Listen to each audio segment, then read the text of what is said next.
I can't take it anymore. Kill me already." At the heartbreaking cry of my emaciated daughter chained up, I was left speechless. I headed to my daughter's house, where contact had been lost shortly after her marriage. What I saw there was the pitiful state of my beloved child. Was the promise of happiness from the son-in-law, who vowed to take care of her, a lie? I won't forgive this, no matter what. Trembling with anger, I vowed to return my daughter's suffering twofold to that man. Having lost my husband to illness at an early age, I raised my daughter Iris single-handedly while working as a nursery teacher. There were many challenges, both financially and emotionally, but we overcame them together with my honest and gentle daughter. I worked at the nursery until I was 60, and in the year I retired, Iris's marriage was discussed. And when the day for my daughter's wedding was set, various thoughts raced through my mind, filling my heart. However, when Iris introduced her husband Oliver to me, the impression wasn't very good. 8 years older than my daughter, he had a somewhat commanding tone towards Iris, perhaps because of that. He greeted me properly and remained polite throughout, but even when Iris made tea for Oliver, he didn't say thank you and acted as if he didn't notice. He might be domineering, but somehow I felt there was more to it, and it bothered me somewhere deep in my heart. However, my daughter, who lost her father at a young age, might have been seeking some shadow of a father figure in Oliver, who was 8 years older. Iris is a modest type, so maybe someone who takes charge like him is a better fit. I had concerns about Oliver's attitude, but it's natural for any parent to worry when marrying off their child. So, I decided to reconsider and warmly watch over their future together. Moreover, seeing Iris happily supporting him at the wedding, I felt reassured. After registering their marriage, the daughter and son-in-law began living in the house where he originally lived. Although it was in the same city as my house, Oliver's residence was on the outskirts of the city, surrounded by fields, with hardly any other houses nearby. I was a little worried that Iris might feel lonely, but I heard that Oliver had started his own business about 6 years ago, making use of the land.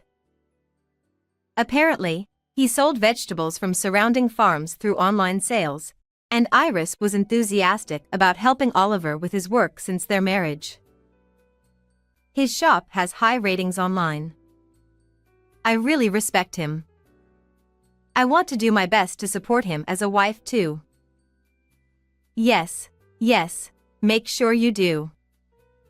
But don't overdo it from the start. Seeing Iris, determined with pink cheeks, made me feel relieved and amused. You really love Oliver, don't you? I'll support you too. Moreover, Iris's words seemed to be true. Oliver's business was indeed going quite smoothly, and I had heard that he was steadily repaying the loans he had taken out when starting the business. I believed that my daughter was living happily with her beloved person. However, about a month after Iris got married, communication with her started to dwindle. She used to send me a message every 3 days, saying she didn't want me to worry, but suddenly those messages stopped coming, and even when I messaged Iris, she didn't even read them. I wonder if something happened? I can't even reach her by phone. Becoming worried, I called the landline at my daughter and son-in-law's house instead of her mobile, but her husband answered and said he was busy, not letting me talk to Iris. When I tried calling again later, I found out that calls from both my daughter's mobile and the landline at their house were being rejected. What on earth? This is really strange. Filled with unease, I couldn't sit still and drove to check on my daughter's condition. Even though the distance by car was only about 20 minutes, it felt incredibly far, but I managed to arrive at my daughter and son-in-law's house. At first glance, Oliver's car was not parked there. I had heard that during weekdays, My daughter often visited farms, so she might be out.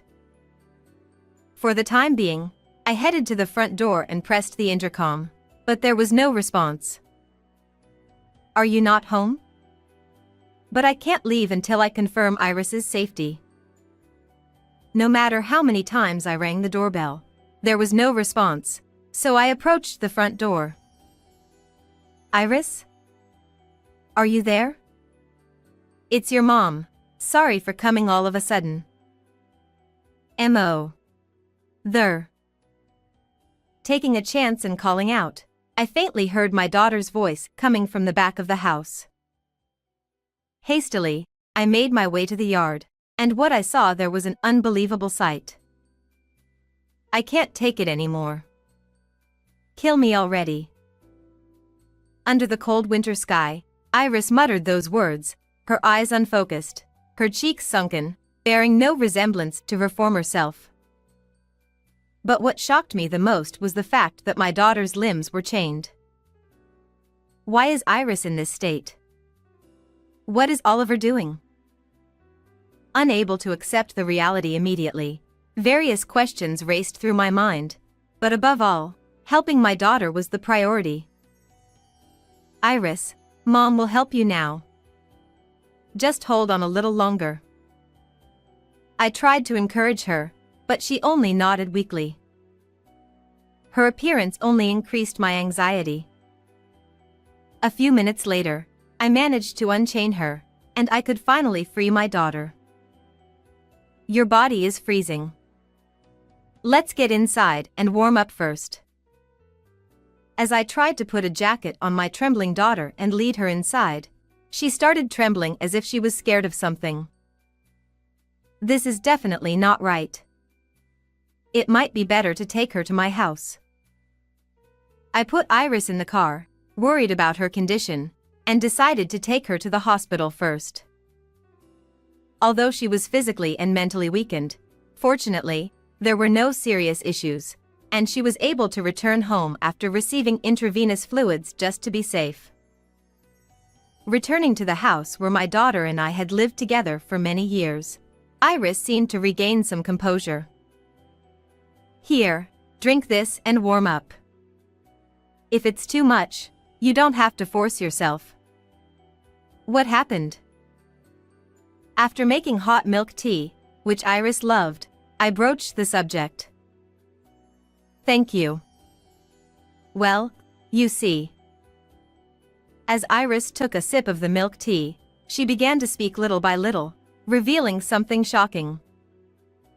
It turns out, shortly after they got married and started living together, Oliver began to abuse Iris whenever something displeased him. Furthermore, she was made to work tirelessly from morning till night, ordered to find new farms to procure vegetables, and if she couldn't, she wasn't allowed into the house. I hugged my daughter as she said that, but at that moment, her phone started ringing continuously. When Iris looked at the screen, her complexion changed instantly.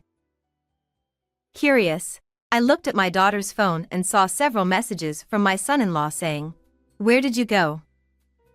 I won't let this slide. Iris, give your phone to Mom."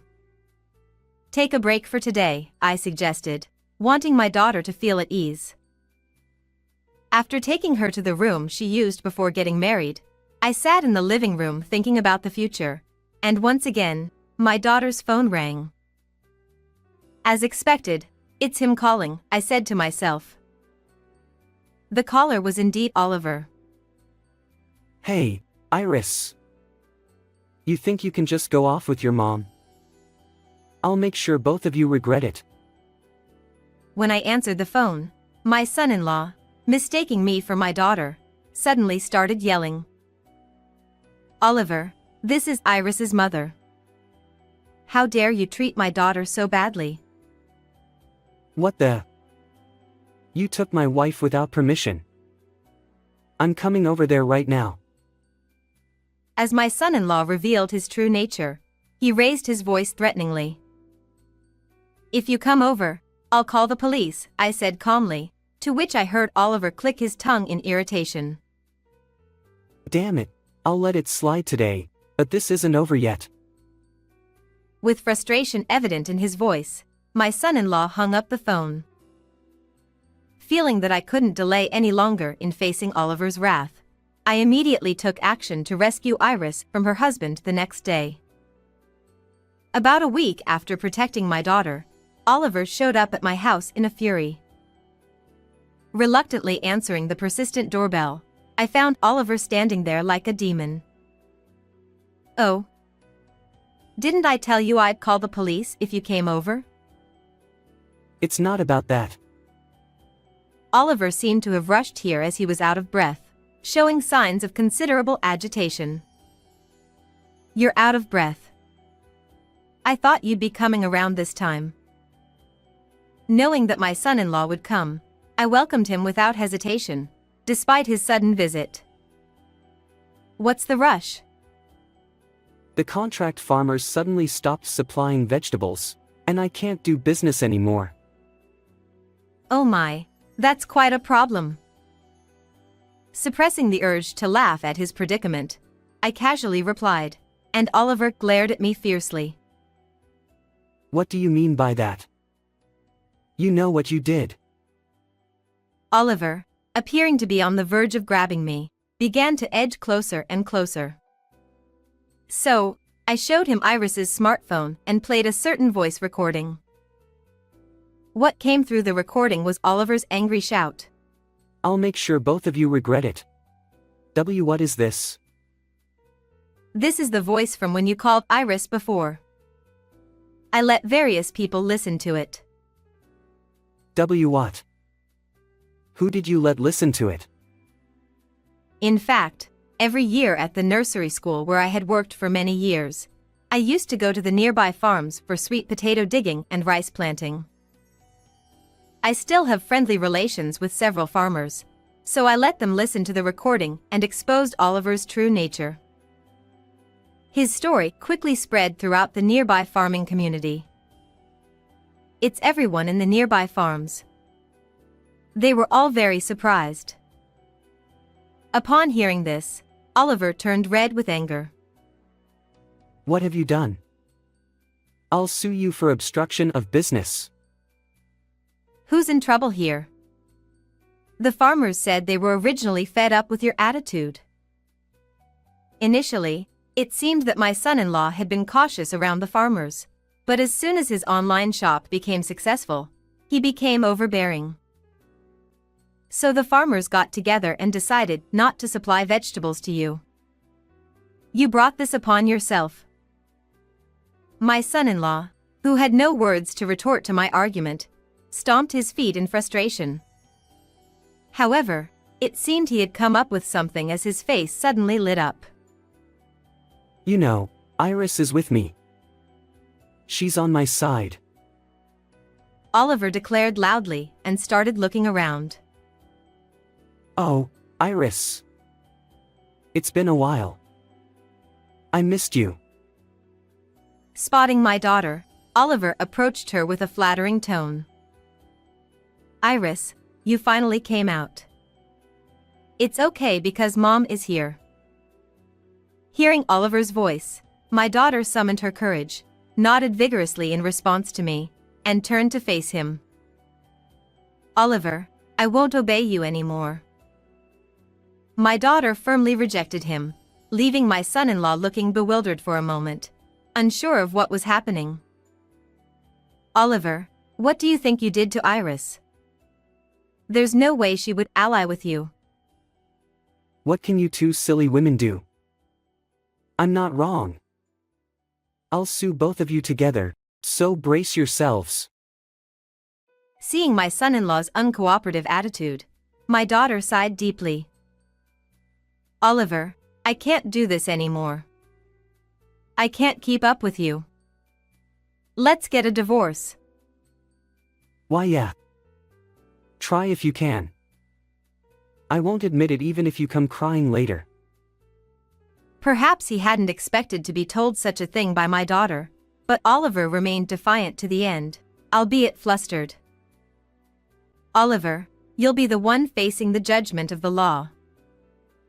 Saying so, I thrust the divorce mediation application in front of him. What's this? I've already hired a lawyer. What you've done is a serious offense.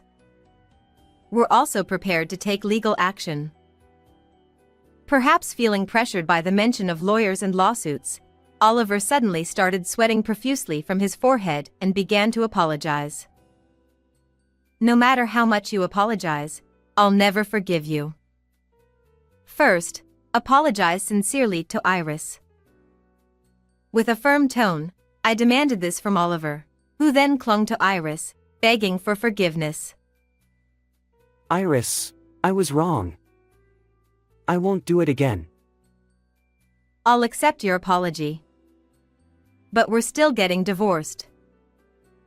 As Iris said this, my son-in-law looked pathetic, clinging to her and refusing to let go.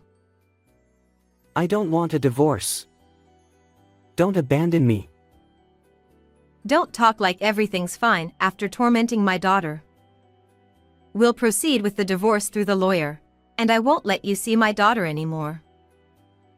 Peeling Oliver away from my daughter, I declared firmly and escorted him out of the house. After that, with the help of a lawyer, Iris's divorce was successfully finalized. She demanded $30,000 in compensation from Oliver. His online shop suffered from a lack of fresh vegetables, and its reputation plummeted online. Despite his efforts to recover, including borrowing money from dubious sources, he ended up going out of business. With the payment of compensation and the ballooning debt repayment looming over him, it's unclear what he'll do next. Meanwhile, Iris gradually regained her physical and mental health and began looking for a job for the future. While enjoying life with my daughter, I also joined a handicraft circle to enjoy my own life. How did you like this story? Please don't forget to subscribe to the channel. Well then, see you in the next video.